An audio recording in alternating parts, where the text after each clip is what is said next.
Alright, what's up everybody? I just figured I'd have to do this video.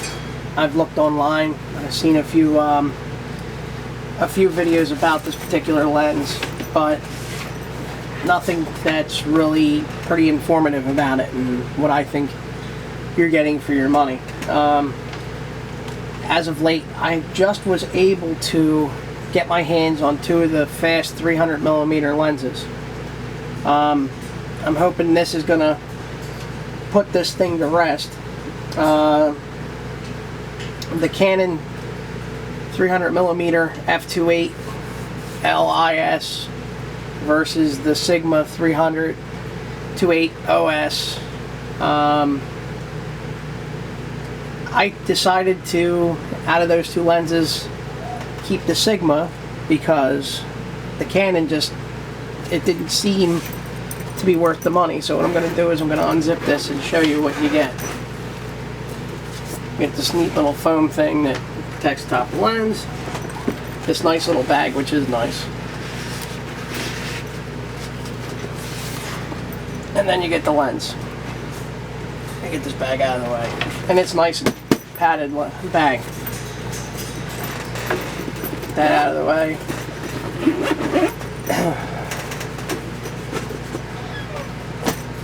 Now what I'm going to do is I'm going to put a familiar lens that a lot of professional photographers should know next to it.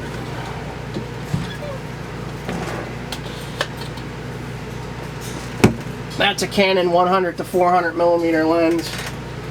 I actually think, hang on a minute, my bag on the floor, I have a 70 to 200 2.8 Mark II. Like, yep, there it is. Get that out of my bag.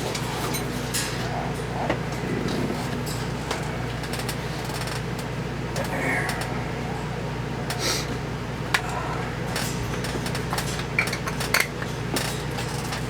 And that's your 70 to 200 there. I'm going to put the 100 to 400 back. This way we'll have a better comparison because the 70 to 200 is more of an all-around lens for professional photographers. I'll just close my bag here and I can back to show what I wanted to show you. Alright. So there they are, side by side. So the 300's a little bit bigger, not much in length, but it is a lot girthier once you put the hoods on. I just want to go over this and give you an overall. Sorry about the shit video. I'm not a videographer.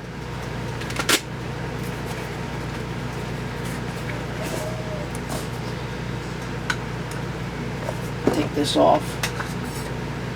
I'm going to set this down just for a second.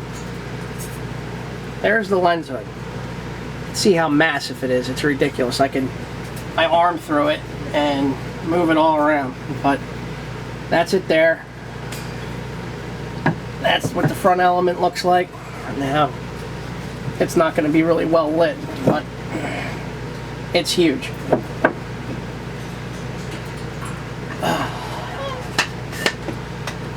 It's got a clamp-on type little screw that you would turn to clamp this on. So they're very similar side by side. But the big issue is, like I said, I could take my 70 to 200 with the hood on and put it inside the 300 and move it all about. The front element on it is huge. So what are we getting for our money? Well, the 300mm 2.8 from Sigma comes with your rear filter element. I believe the Canon does too, but the Sigma comes with an extra polarizer, let alone with the one that I just showed you. The other big difference that I think, and I can't remember with the Canon, and I'm pretty sure, like the 500, the foot don't come off for their tripod mount. I don't know whether or not you can see it in the video or not because the lighting in here is shit. But the actual tripod foot mount on this has it so that your fingers can actually sit in the mount, which is really nice. It's concurved, so if you want to go vertical with it and you want to handhold this, you can, because it fits perfectly. Your fingers fit perfectly in there. Yeah, I can show it to you like this. I could see it. But anyway, believe me when I tell you, there's concurves that your fingers can actually sit on.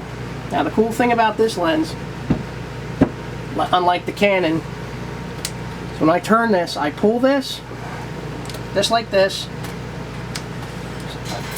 and the collar actually breaks away from the lens, so the foot and the mount come off.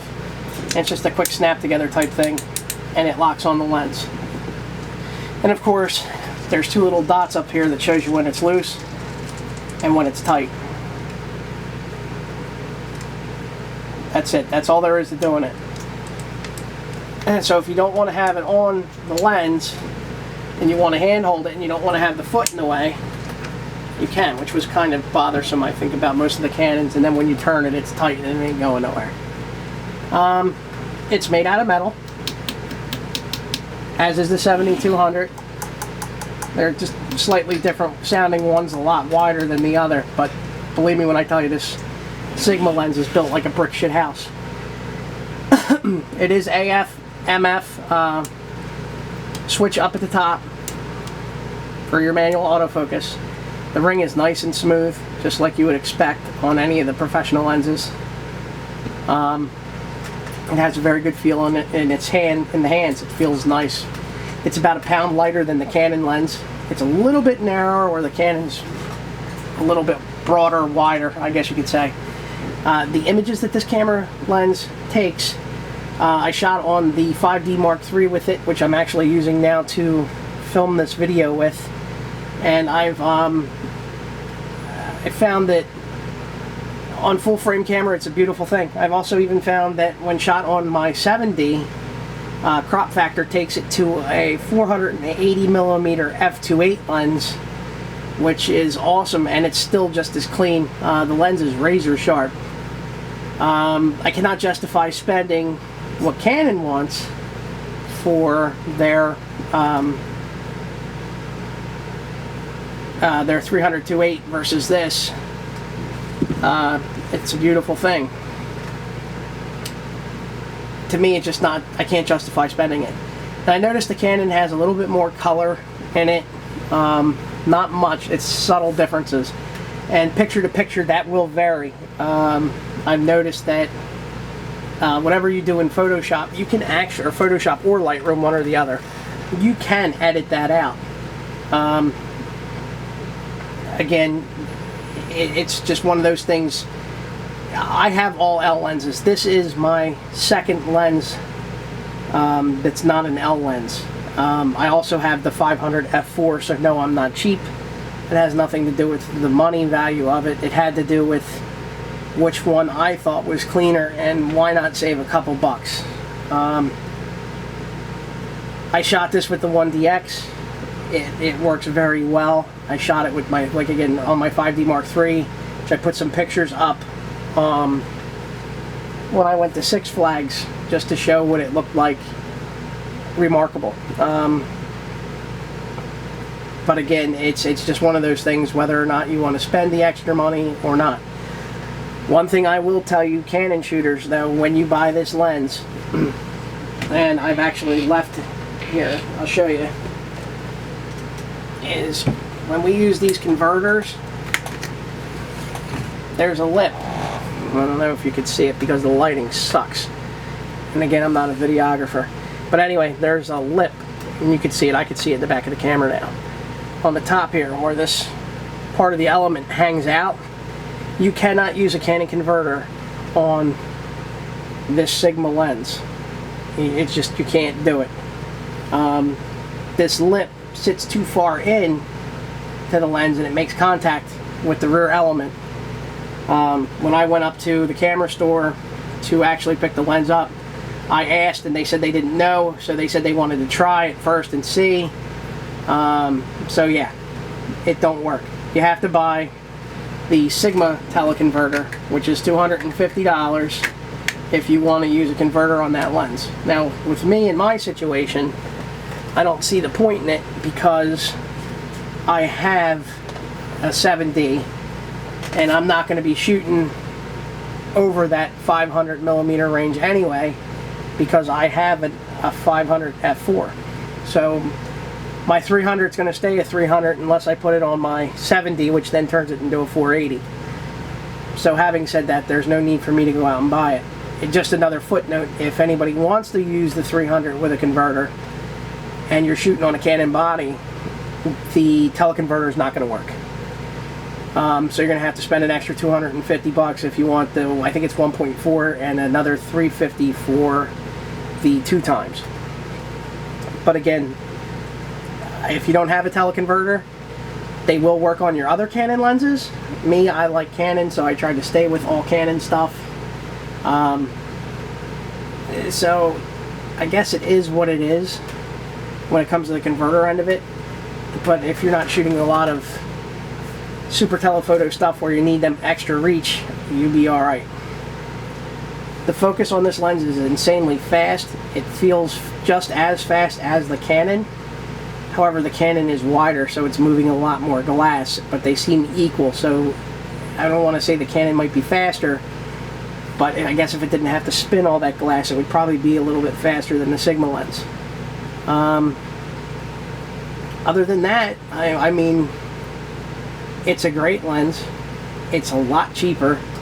I believe the price tag on the new 300 Canon is somewhere around $7,200 to $7,900, and this Sigma lens comes in just a touch, I believe, under $5,000.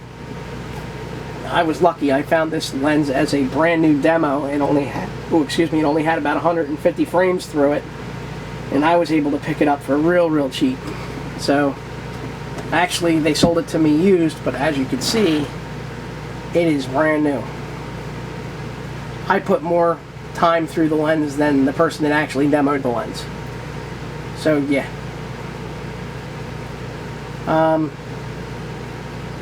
No other real drawbacks that I could find between the two, one versus the other.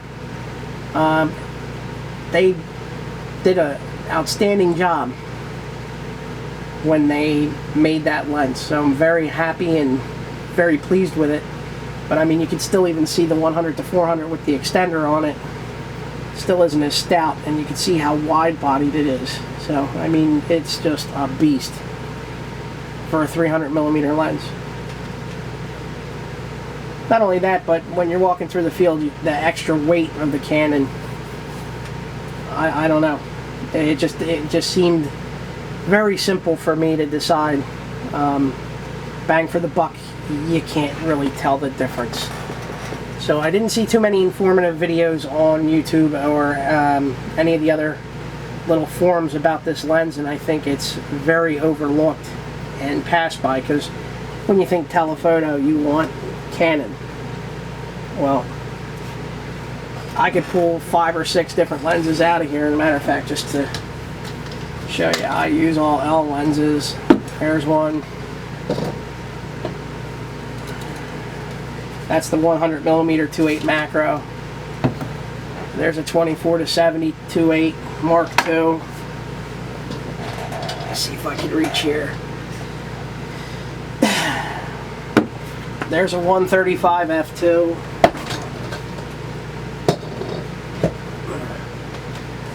I'm just showing off now. Here's a 1.8. There's an 85 1.2.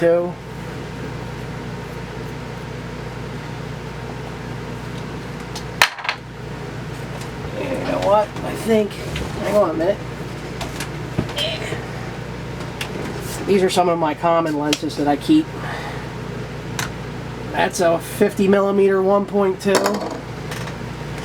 Let's see here.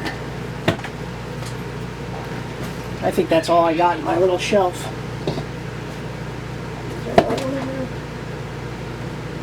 I have an 8 to 15 millimeter fisheye that's in my other bag, f4L, and then I also have 34. What can I think of with the other lenses that I'm missing? Grab my bag here.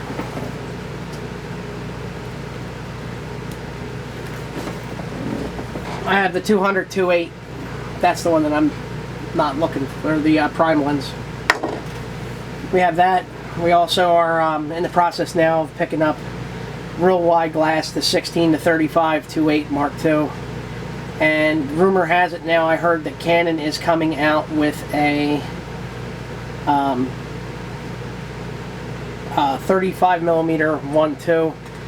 And the camera lens that's being used right now to film this video is the 24-105 f4.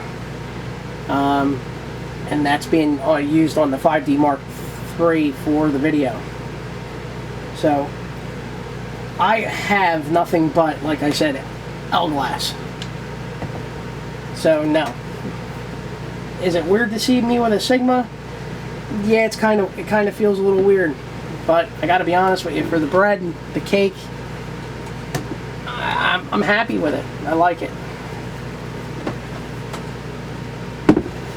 So I mean, like I said, it's a tall, wide, stout lens, but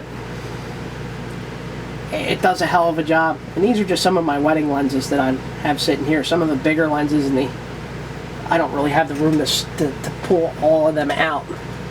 Let me see if I can just light this up so everybody can see what I'm talking about here. There's the crew. There's a lot of red rings there.